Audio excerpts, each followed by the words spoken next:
The following is a guest lecture I gave at the University of Prague as an invitation to give a critique on modern architecture. Please forgive the poor audio. The audio is downloaded from Zoom and the recording was not so great, but I hope you can still follow. Feel free to let me know in the comments what you think, so where you agree with what I say and where you might object. Please enjoy. So you read the word beauty. Actually, that's not the real title. The real title should be a critique on modern architecture, but I just like the word beauty as a title more. So, but it's about beauty as well, as Dr. Clement said already. Thank you for the invitation first. And my name is Sebastian von Thaden. You see like 3 websites here already. I will show them later again at the end. So you'll find more information about me on that. I'm a German architect, so I live in Thailand, as Dr. Clement said correctly, in Bangkok. And I lecture here partly also architecture at university.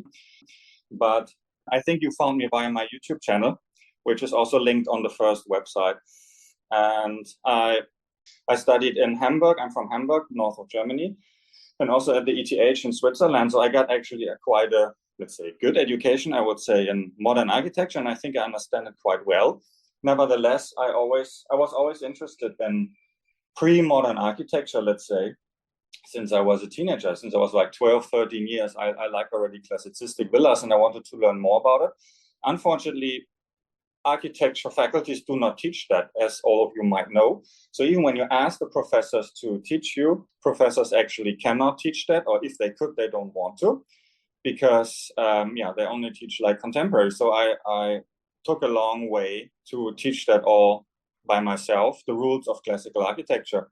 And my YouTube channel is basically about that. You will see that later in a link too.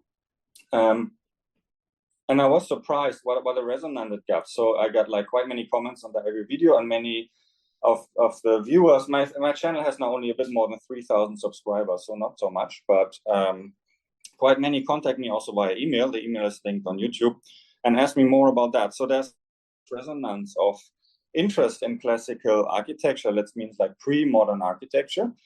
And I have a few videos out there criticizing modern architecture on one hand, and then try to figure out what rules of rules that we could apply currently in architecture could be maybe found to improve the current situation.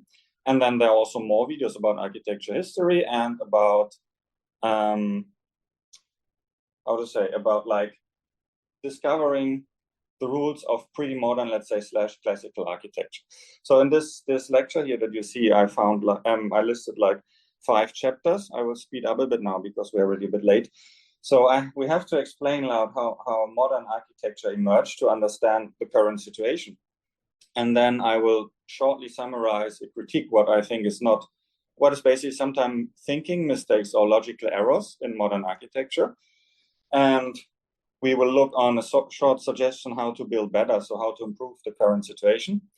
And then look at the obstacles very quickly. And I will give an outlook. So I will speed up a bit so we have at least 20 minutes for a discussion. So how did modern architecture emerge at all? Looking back, it looks a bit like a logical consequence. So we look at this building here. It's from around 1800, so-called classicism. I assume you all have, completed your architecture history lessons, right? I think Dr. Clement said you're now in semester 7 or first semester of master's. So I hope you had at least 2 semesters of architecture history, or maybe 4. Anyway, so we look at the building from around 1800. So you completed architecture history, then you know briefly the timeline. So the classicism emerged around 1800 as a response to Baroque architecture, which was considered slightly overload, and they represent the philosophy of, let's say, Enlightenment that became popular around 1800, German philosopher like Hegel or Kant, Immanuel Kant. And what we see here is actually a very small town hall in the north of Germany, but I find this quite ideal. That's why I place it here. It's very humble because it's a very small town. It was designed by Christian Friedrich Hansen, quite famous classicist architect from Denmark. He also designed the, let's say, King's Palace that time in Denmark and other important buildings in Copenhagen. And also something in Altona, east of Hamburg, which belonged to Denmark that time. And this kind of small, very small town hall for Neustadt in Holstein, is the small city called, still exists.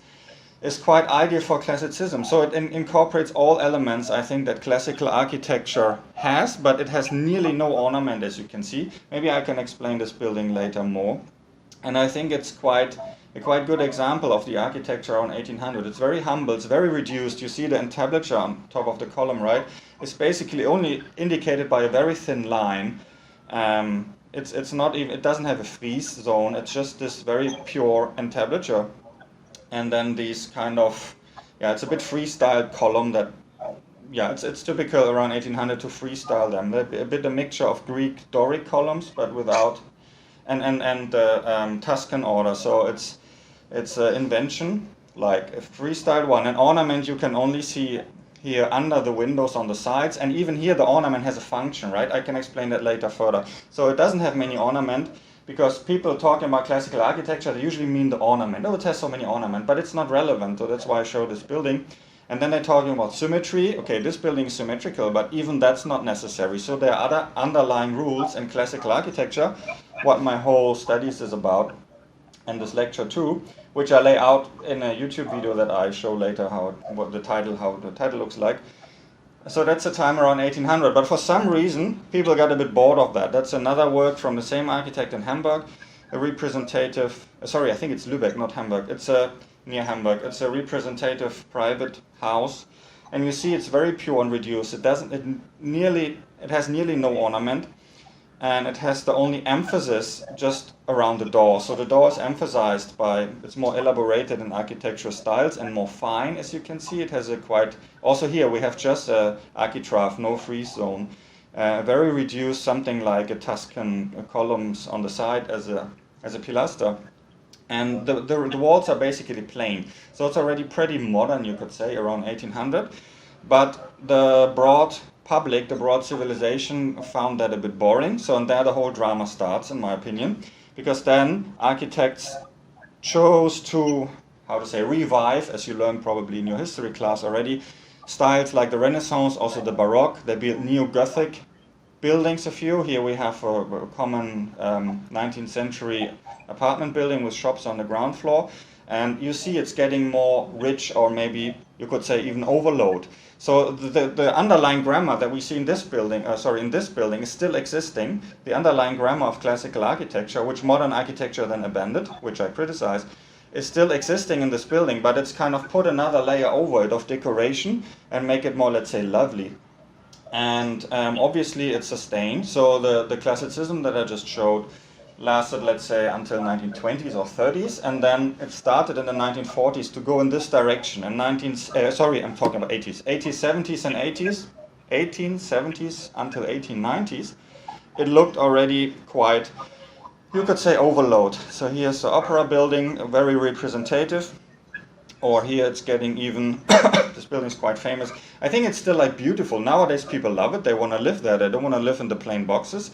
But you see it's a lot of ornament, and maybe this is one of the reasons why people think of ornament when they think of pre-modern architecture. And that's also where the criticism started, because one criticism was, so what I'm explaining now is crucial to understand how modern architecture emerged, that those buildings sometimes were constructed in iron concrete already, so not steel concrete yet, but concrete, not always, but concrete was known as iron concrete, and then they kind of added those stone pilaster or columns in front of it, and then architects criticized it, and I think they were kind of right of it, that this kind of historian architecture was just like a facade, obviously, so just like a cladding on top. And they're asking for two things. They said they are overload and they are random. So you can kind of build the building first and then choose, should we apply a Renaissance facade or Neo-Baroque or Neo-Gothic or Middle Age, something else, ornament on this apartment house. So it was random and it was slightly overload. And the real, I call it grammar of architecture. So I see architecture as a language consisting of grammar and vocabulary, and the real underlying grammar I showed in the classicistic building in my first, the small townhouse, was like overwritten. And also what's true, that there was another construction method behind it, let's say iron concrete, that did not exist when, let's say, classical architecture in the Greek times emerged. They were like real stone buildings. So the criticism was valid. And then people, architects specifically, started to think, okay, how can we modify or overcome this problem, these two problems basically. Buildings are decorated randomly without reason why it should be now Renaissance. Let's say it's apartment house, why should it be Renaissance, Baroque, or Middle Age like Gothic and facade on the front? If it's the same construction. And second, it had this other construction method than it showed. So two valid criticisms. And then the first famous outcome was this Art Nouveau in France, or in Jugendstil in German. I think there's no international word for that. So this style around 1800, this is in Brussels, like famous architecture. I think you have great examples in Prague as well, and if I'm right. And it was like very local. I mean, this is like Henry van der Velde, right? The famous building. And they tried to use the current new materials as iron, basically, in iron concrete, to create what they call a new style, Art Nouveau. Art Nouveau means new style, right? And you see here already how this, so the column is very thin. They still have all this, the grammar and the principles of, let's say, column and architrave and arcs in mind. So, but then they see, okay, we can use the iron like in very thin elements. So the columns are very thin. It looks a bit like Gothic architecture again. By the way, also the Gothic Strebepfeiler, what's that in English? They derived out of Greek language as well. So the Gothic derived out of classical Greek architecture as well. And here they have the columns and the grammar in mind, but then modified. And you also see here on the top and the last floor, the balcony, they're very thin, and they still have a capital like Corinthian columns, but in a different, newly elaborated way. And I'm quite sure they got inspired by Japanese paintings, because at that time it was a popular contact and exchange of culture in the 1890s with Japan. So this might be influenced, or I think it's quite proven also, it might be influenced by Japanese culture and paintings. And then they looked at the material and said, okay, we can use the iron much thinner than we could use wood. And we can use iron concrete in a different way than we just use stone. So they tried to create their own style, and that's a valid approach. Unfortunately, it didn't widespread, maybe because also very artificial and also costly, because it's handcrafted, right? So so this did not widespread. And then there were several attempts. Famous one is the so-called Werkbund.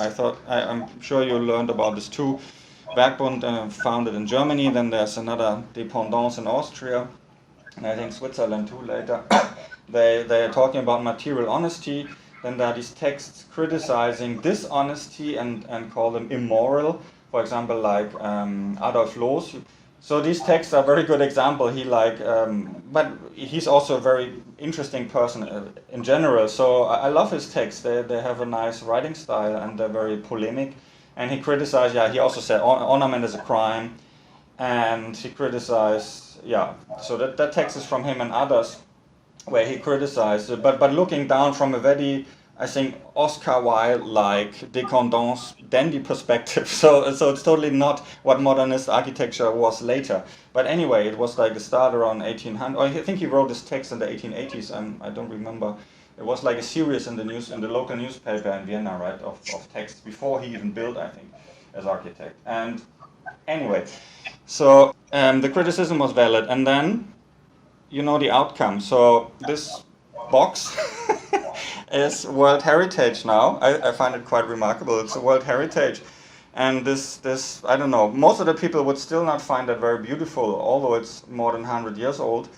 So this box is designed by Le Corbusier it's the house for his mother. So you might know this picture here. And it's UN World Heritage now at the Lac Léman in Switzerland. And it's a box. So this is when you just, let's say, or he wanted to, focus on the function. But then my first criticism is already, okay, classical architecture also focus on function. But now the new thing might be, okay, we stop there. But you see the drama already. It's just a box. And here you see when you really want to employ the materials in the minimal constructive needs, then you see how thin these former columns become. It's just like two sticks, holding the roof.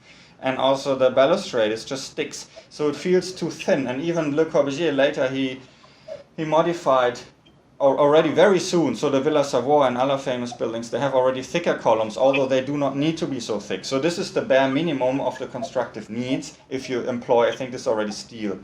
So, and then, so this is the functional minimum, and do we really need that? And actually, if we look at Bauhaus, very interesting, the history of Bauhaus, because it started with this claim, okay, we only do function and maybe the needs of the material, so constructive needs and functional needs. But as I said, classical architecture, okay, the 1890s not, but classical architectures before, I mean, no, two things. So the functional thing, classical architecture, also historian architecture from 1890s, was functional too, very functional. And the constructive thing, as I said, 1890s architecture was missing that, but before that, it was also, I mean, construction was always important to find the form for architecture. But then there was coming something on top, right? Like Vitruvius said, so it's Venus, as its function, utilitas, I mean, utilitas, function, Venus does beauty, and the construction. So three things that what Vitruvius said in his 10 books. So something very interesting happened already in the Bauhaus. So the story is the following, that after it was founded in 1919, the first director was Walter Gropius, and he also built like this famous building, right? And what happened actually already in the early 1920s, so like a few years after the foundation of the Bauhaus in 1919, and that a few teachers like criticized Gropius and even left the Bauhaus for what you actually see here, so that he used functional and construction as an argument, but created a style out of it already. So do you see here this boxy design, and it's like, it's not just the function, and people criticize him a lot. I think he was from his type, I'm not sure, but also a little bit this kind of, actually a bit like dandy-like type, like Adolf Loos, not so much as Adolf Loos or Oscar Wilde is a famous one, right? But going in this direction. So he made like an aesthetical style out of it, and then like small things matters, like if the screw, let's say you have a screw in the kitchen, if it's horizontally, the line is horizontal or vertical, so these small things matter. So he made a style out of it, and he got criticized in the early 1920s by lecturers from that school. At the moment, that's not what we wanted, and that's not what we're saying also. So there was a discordancy already, like between what he says and what he do, and he got criticized for that. And then the second director of Bauhaus, Hannes Meyer, forgot now when he started, I think 1926 or 1927, if I'm not mistaken. He was different, so he focused on the implementation of this idea in industry. He was political for sure on the left, so he was kind of a socialist, Hannes Meyer. And he really, I mean, I like this idea that he advocated for, to have really mass production for the masses. So reduce, but that was more regarding furniture production. So let's design furniture that are not for the upper class, but they are like really for the broad mass. So in the socialistic idea of the 1920s. And I think this is a more useful approach. Anyway, so you see already what I wanted to point out, that it became already your own style with its own rules, mostly like, by Walter Gropius and a few other followers. So already they preach something else that they do. So they don't do what they preach. And so it emerged already in the very first years. Okay, but that's not the point. But when you like really abandon all beauty and aesthetic, you look at things like this. And this is a random apartment house from Hamburg. But I photograph in this way. So you see on the left the 1840s building. On the right of that building, these kind of probably 1870s apartment house that I just said were criticized by modern architects. And then in the middle, this frog. And I mean, tell me honestly, where do you want to live? In the right one with this coral color facade, or in this green box? And so if you really abandon all aesthetical rules, yeah, something like this can come out. And sometimes nowadays you don't really even know what's better. If the architect really only focus on function and construction, and that's possible, I will also show example in this lecture, or if he has another own idea and approach. So here it's obviously the color that has to be chosen. It does not come out of function, and it's the worst thing of the whole house. I mean, it's really screaming selfishly, like, look at me, and it's pure ugliness, obviously. It doesn't have an entrance too, so this slit on the horizontal, this shadow, somehow hosts a door that you can barely find because it's just a black shadow. There you see already the functional needs. So remember this classicistic apartment house that I showed before, Neo-Renaissance. There you can easily find the entrance, and here it's just somehow hidden in the shadow. But So, but this is another topic. So nowadays you don't know what's better. If the architect has no idea, then it's just boring box, which is criticized by the broad public nowadays a lot. Or if he has an idea, in this case it's just a color, then it's most likely even worse.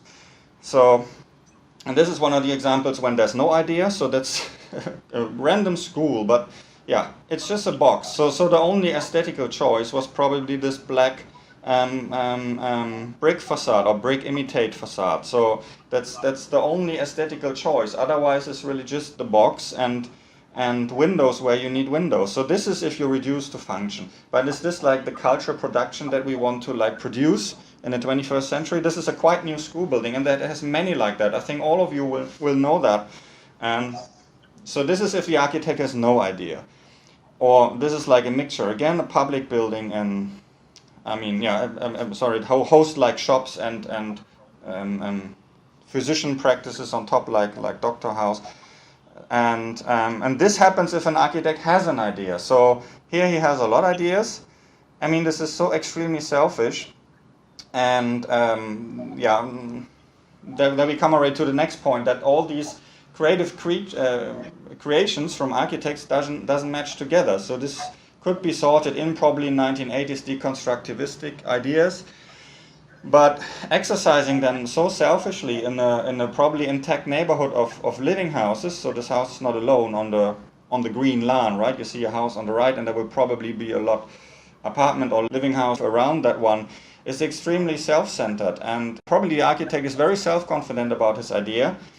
And so what's worse, if the architect has no idea like that, or if the architect has an idea? So like this, and then usually very self-confident about it. So later I will also show it's not all bad about modern architecture. So my criticism is not that the outcome is always bad, but just the likelihood is much lower than in pre-modern architecture. So there you also have average buildings, but they are still acceptable as the ones that you saw before. Like, I have to show it. On the right side, this building is so average and mediocre. It doesn't have much idea too, but it just follows standards. And by following standards, it's acceptable, and it's already for 150 years. It's probably 1870s.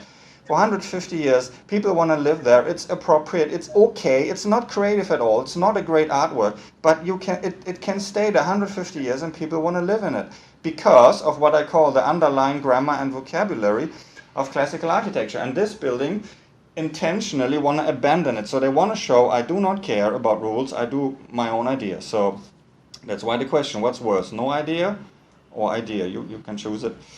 So, and now I'm already in the middle of this topic. This was just, this should be just an introduction, but so I make this a bit shorter. Nature evolves. So this is a picture from the forest, obviously. So nature evolves. Nature doesn't cut radically with the past. And I think also this idea, for example, Karl Marx, we end the history and stand it from its head on its feet. That's not how it works. So nature does not make radical cuts. I mean, it has earthquakes and the dinosaurs are not alive anymore, but it's also a process.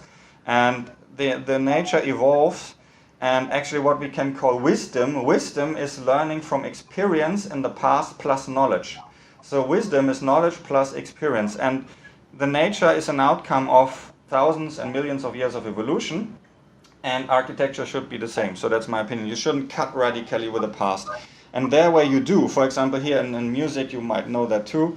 This is the real like first 12-tone music, which was famous for, Schoenberg was famous for him, for that, right? But Joseph Matthias Hauer, Opus 19, is actually the first work of so-called 12-tone music, which led to a few more inventions in the music, how to say, history in the 20th century. So first 12-tone music, most credited composer is Schoenberg, and then we have atonal music later, and aleatoric music and stochastic music and so on. But you look at the current situation, nobody's listening to that. Only a few composers themselves. It's a total l'art pour l'art. So it's really like a few composers and musicians. Look at that.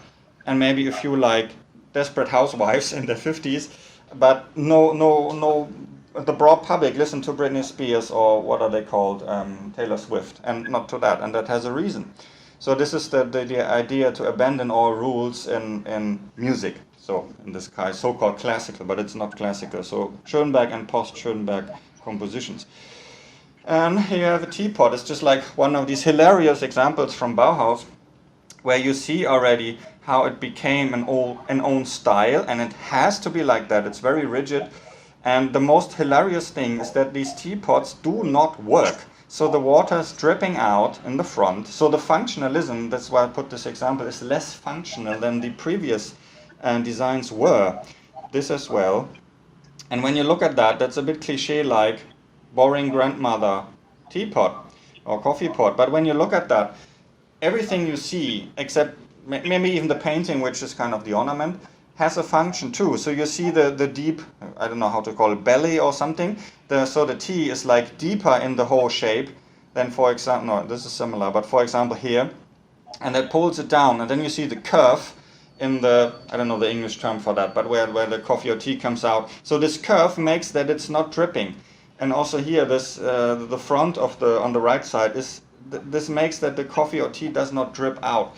And also how the handle is made. So everything you see has actually a function. We could discuss about the function of the ornament, but it's not just like random. And by eradicating, how to say, out of ideology, all curves, for example, here. So the curve on the right side, and make it straight.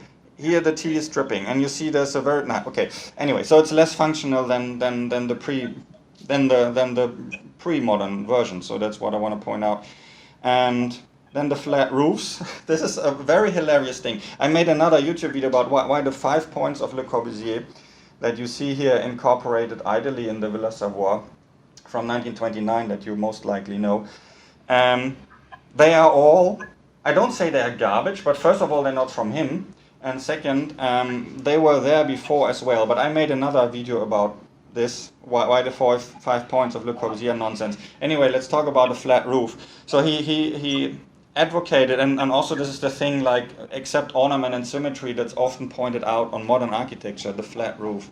But actually, so even like, let's say, broad public talks about the flat roof for modern houses. But actually, the flat roof was the first roof ever. So here we look at the first known settlement, Jericho, and whereas nowadays Jerusalem. And you see, this is the first, around from 9000 before Christ, discovered city-like settlement that we know. So I don't say there are others, they're not others, but the first one we found. And you look at the roof, so they are flat. Why? Because it's an area where Israel is nowadays, where it's bloody hot and the sunshine, and it rarely rains. So people make flat roofs so they can use them to dry herbs or to dry fruits, and to maybe sleep in the night because it's cooler than inside. So it has a reason in this area that the first roofs ever existing were flat roofs. As Le Corbusier preached, there was something new. And even nowadays, so this is not a beautiful picture, but that's like before the war there from Jerusalem, mostly flat roofs. And when you go a bit upwards, this is Turkey. So the more northern you come, even in the Mediterranean area, you still find flat roofs because there's more sun than rain, and it makes sense. So they were always flat in that area. But the more northern you come, so here you are in Italy, beautiful cities, by the way, you see roofs that are not flat but not very steep. Why? Because it rains but not so much. So you have to get the rain away from the roof. So it was always like this. These are old houses, right? And they always have these slightly flat roofs. And the more it rains, obviously, here you have these classical German houses. They are very steep. And here the whole house is just a roof. So it was always like that. That in the first settlements, I mean, like 9,000 years ago, had them. And there you see the functional reason of a roof. And then the modern architecture claims that a flat roof is more functional, but in rainy areas, and France, where Le Corbusier worked in the end, although he was Swiss, and he had an office in Paris, it's raining a lot. So it does not make sense. And the Villa Savoye, by the way, always had water in the bedroom until now. So he could never fix it. And so just like two examples, the teapot, here you have a contemporary version of it, the teapot and the flat roof, two examples how the functionalism is less functional. Okay, good. But, so, and then this is the train station of Zurich. I lived there before, very lovely city. I studied there at ETH. And I show this example because it's a 19th century train station as well.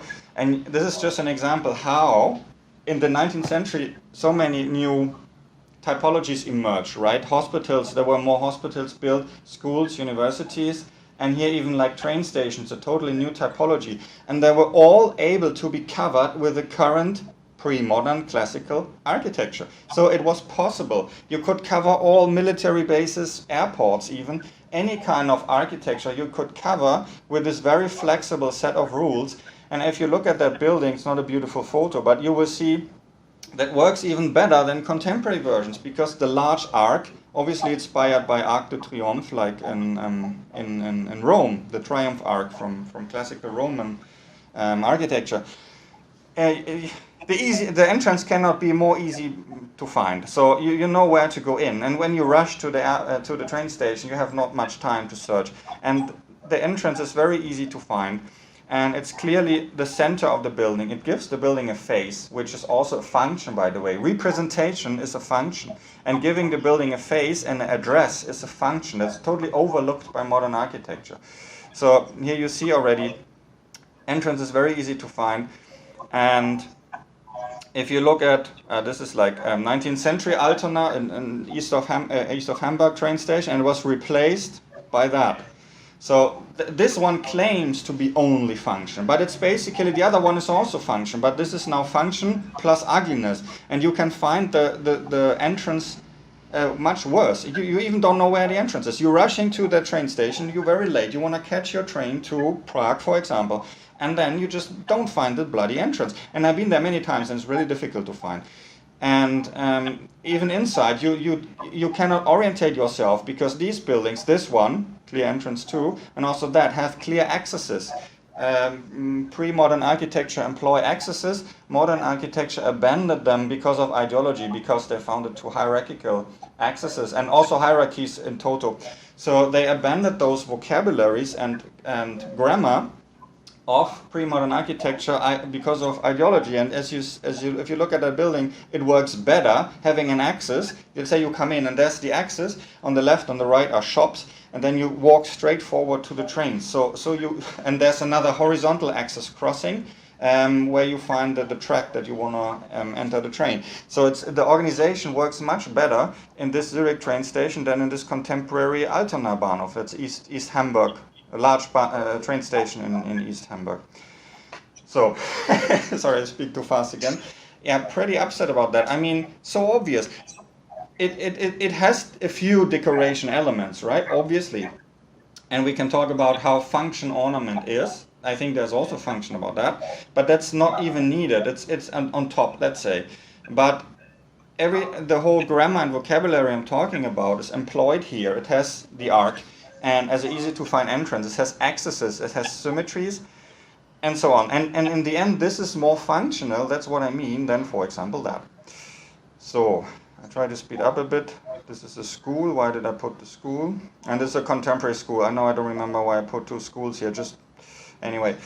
So, and this is another example. If you use only function, and if you say, okay, we only employ function, and we do not design something, let's say, creatively. And there's another error in that. That's why I want to show this building. It's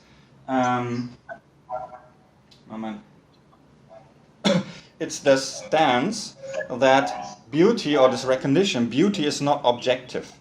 So that when you look at the Greek culture, it was actually quite objective what beauty is.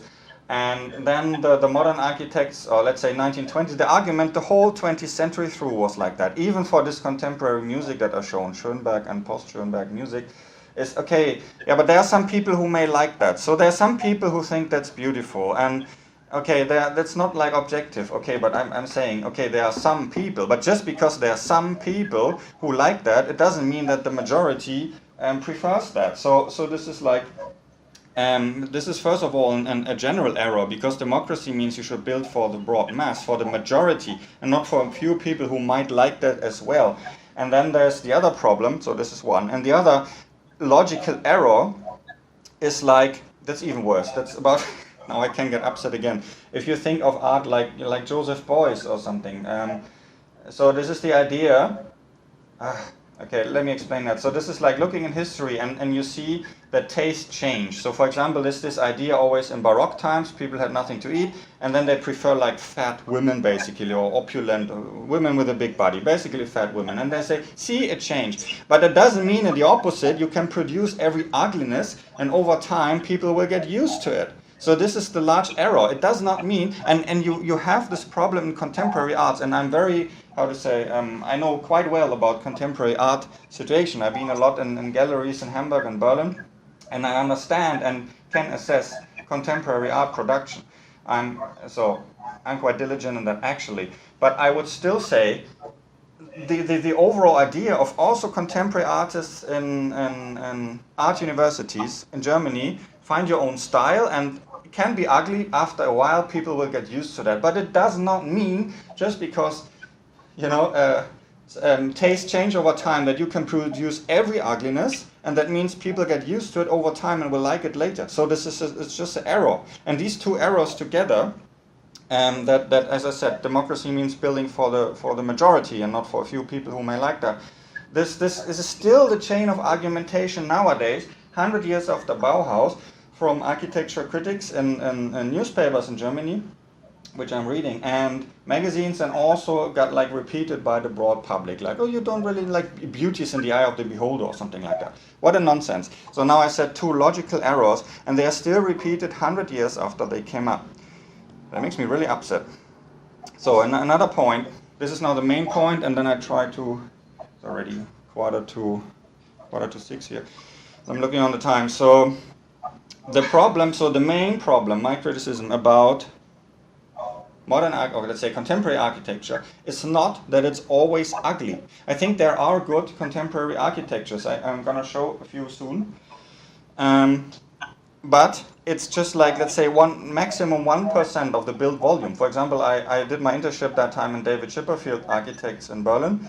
I think it's really nearly every building they do is good and also beautiful. And I think he's a good architect. He won the Pritzker Prize just very recent, finally. Pritzker Prize, you probably know, and for architects. And I think that his production is good. And there are a few Swiss architects like Peter Zumthor, like is kind of worshipped. I think he does good art as well, or Olgiati in Switzerland. So there are a few names, and nearly everything they do is good. But the thing is, that's the upper 1%.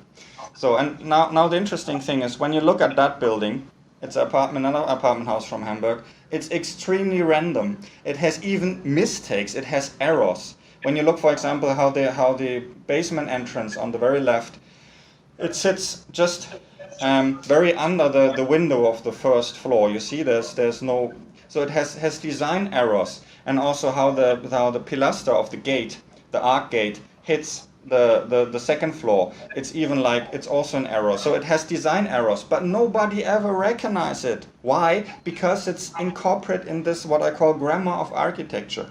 So this building is not even mediocre, it's less. It has mistakes, and nobody ever recognizes it.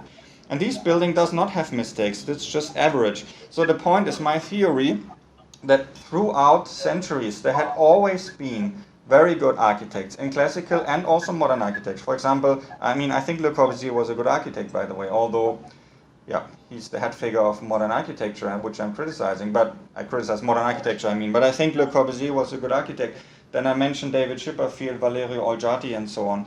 So there are some, and I think there were always these 1% maximum of built volume, which was excellent. For example, classical architecture, Schinkel is very famous in Berlin, he was just very good.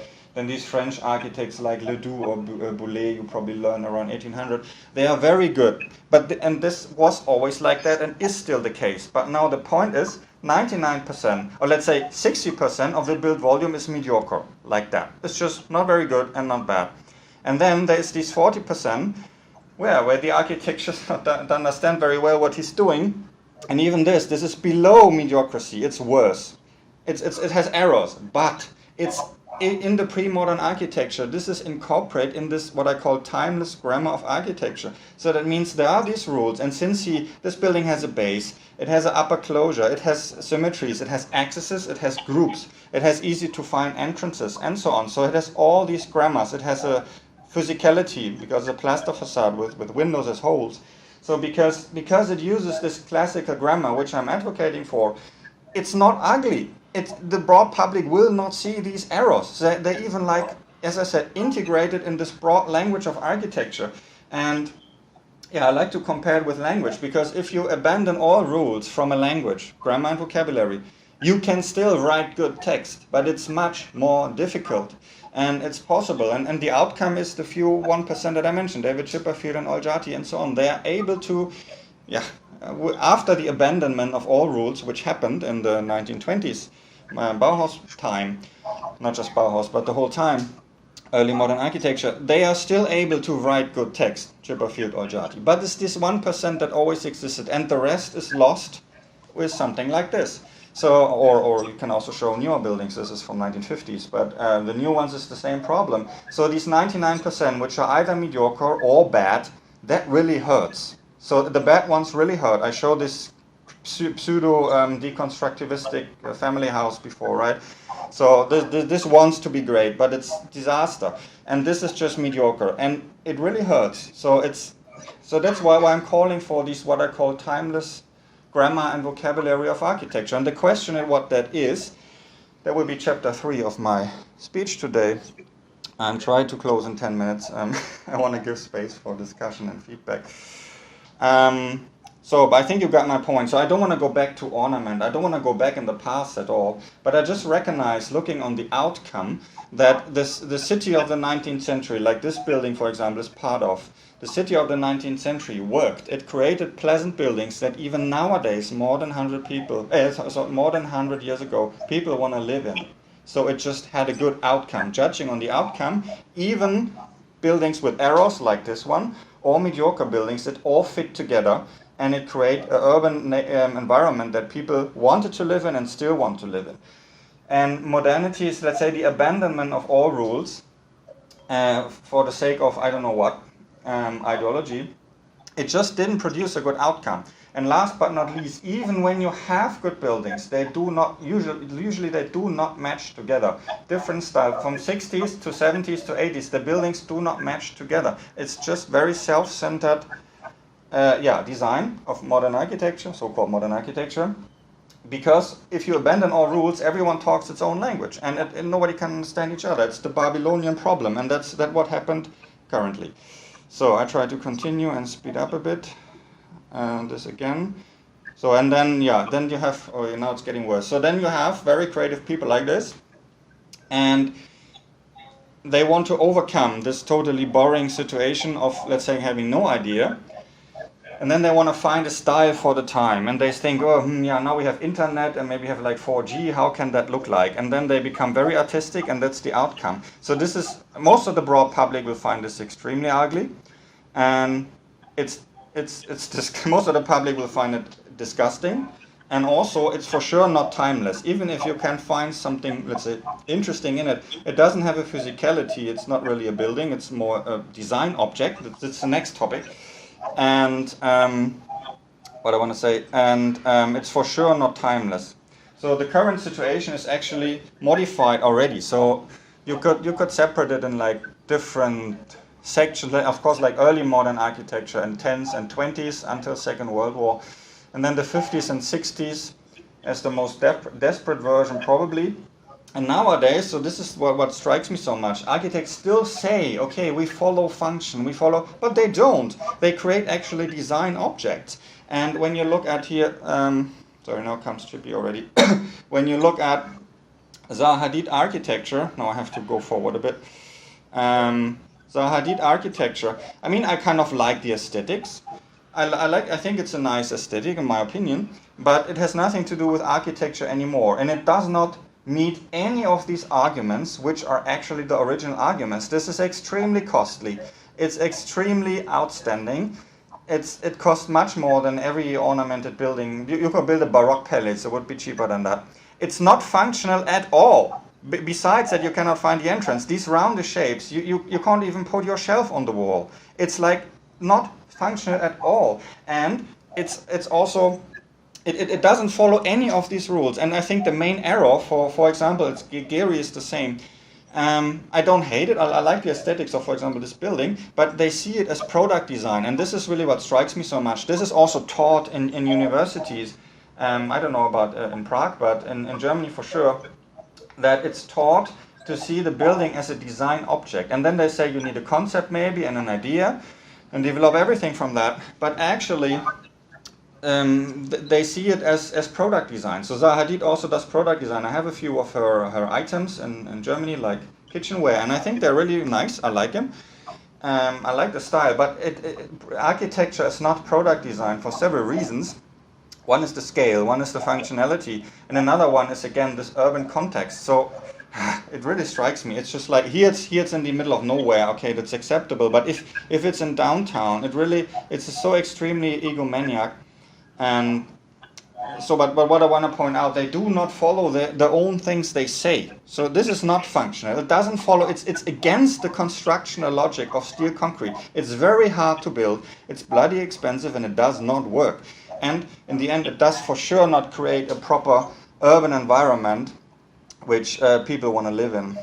So, and now I went too quick because I said, yeah, there are possible, like David Chipperfield architects here, for example. I think he create good buildings, but this is the minority. And either people have no idea, like this, or they have an idea. So, so I want to speed up a bit. Well, how many time we have? 20 minutes.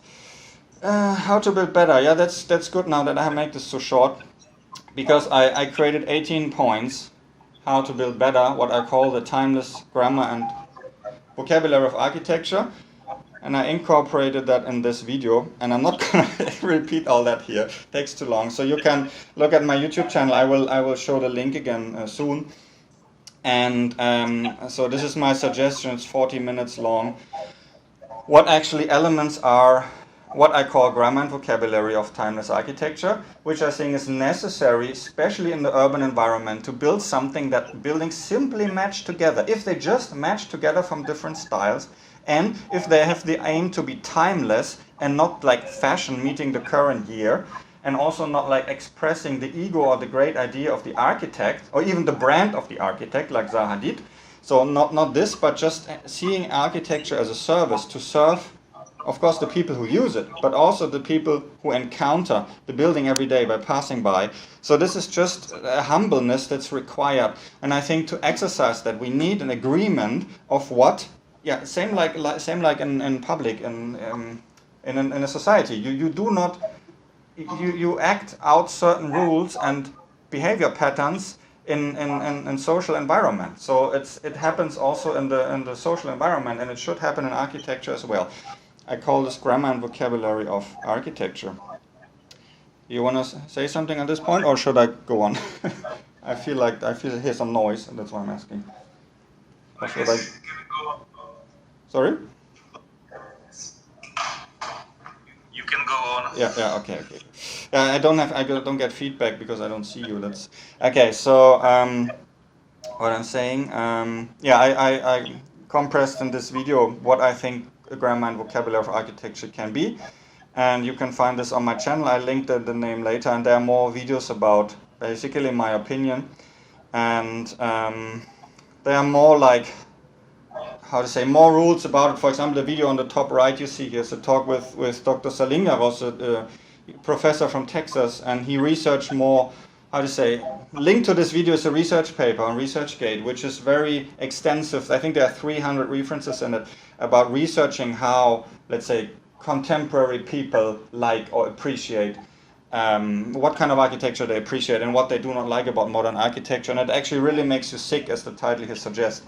There are like studies, and they measure the nerve system. It's in this talk, and it's 1.5 hours talk, and it's the research paper of Dr. Salinger is linked in the video description. So if you want to really look for scientific facts, there are also some. And look at this video or others of mine. I will show this channel again soon. And now I briefly wanna. It's here already. Yeah, I will come again later. So you just can scan this QR code, and you will come to this page. It has my own small architecture practice on it as architecture, but more importantly for you might be the Academy for Classical Architecture that I founded like recently, because I got so many inquiries, although my channel has just, as you can see, 3,000 subscribers, not so much. I got so many inquiries of people sending me emails before I made this academy, so that's my new creation recently. and asking me to teach them further, like really how to actually do classical architecture, because it took me a while to learn that myself, because nobody could teach me. So I was looking in the 19th century books myself, and now I chose to institutionalize that in this online academy. So it's a one-on-one teaching for now with myself, and there might be further lectures in the future. I talk with some of them already, but for now it's only me. And this is my website, and you can see this here on Academy for Classical Architecture. If you scan this, you can take a photo of that if you want. If you scan the QR code, you will come to this page, and it can link to the Academy page. There you can contact me also on the other web. So you are very invited to share your opinion on what we just talked. Also an email to me. So my email addresses are everywhere on these links. And I'm very open for discussion. So if you very disagree, I'm also happy. You can tell me, Sebastian, what you're talking is really nonsense. We need modern architecture. So feel free to send me an email of one of these links.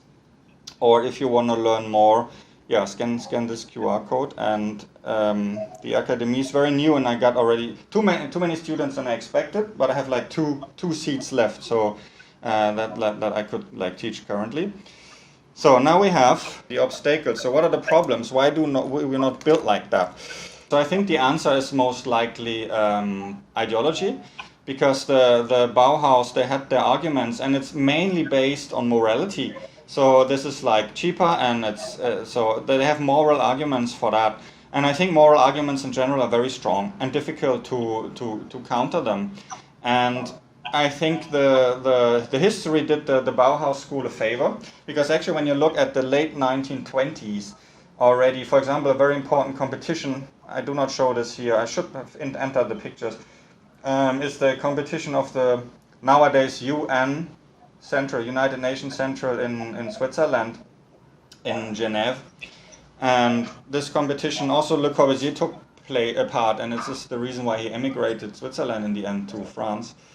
This is a very interesting competition. So the style changed already away from this reduced functionalism to something like a reduced classicism, which I'm more in favor of. This is the competition of the so-called Völkerbundpalast in Switzerland, 1929, or was it 27? I think in 29. No, I'm not sure. Anyway, and the current building is used by the United Nations in Switzerland as a second headquarters after New York. And this is a very interesting. So people turned away already from this radical modernism in the 1920s by themselves, and also architects went back to something like a reduced classicism in the end of the 1920s by themselves. But then history did the modernists a favor, and that's this. So the bloody Nazis, let's say, that they employed this classicism for a very evil government. And I think this is one of the, so they did them really a favor. This is this Hitler building, right? And they did them really a favor by employing these classicistic architecture and make them in a bloody enormous scale, like totally overscaled. So not even this building, but the whole plan for Berlin was really out of scale. And they did I think the modernists a favor, because after Second World War they could say, see, these bad people, they employed the classicism. But okay, I will go through this section very quickly. But I just show two examples. One, this is Italy at the same time. This is the so-called Casa del Fascio. So assigned and built by the fascist party of Mussolini, who was the role model for Hitler. They built modern architecture as well. So they built in the 1920s Bauhaus-like architecture.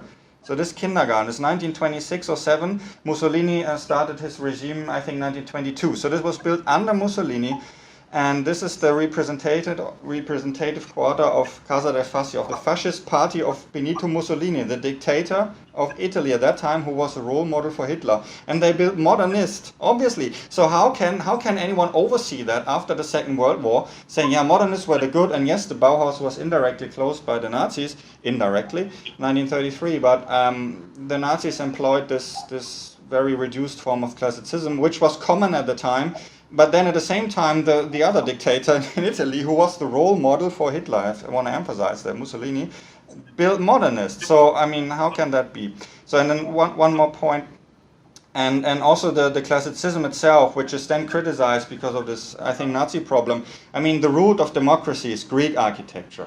This is where it's rooted. Here you see Agora, the side building of an agora, the symbol of democracy and democratic discussion, and like a town square, and every Greek city should have it. Otherwise, it would not be recognized as democratic in the sense of that time. So this is the side building of the agora, reconstruction, of course. This is not maintained in the good shape. And humanities, so 15th century, they go back to classicistic architecture.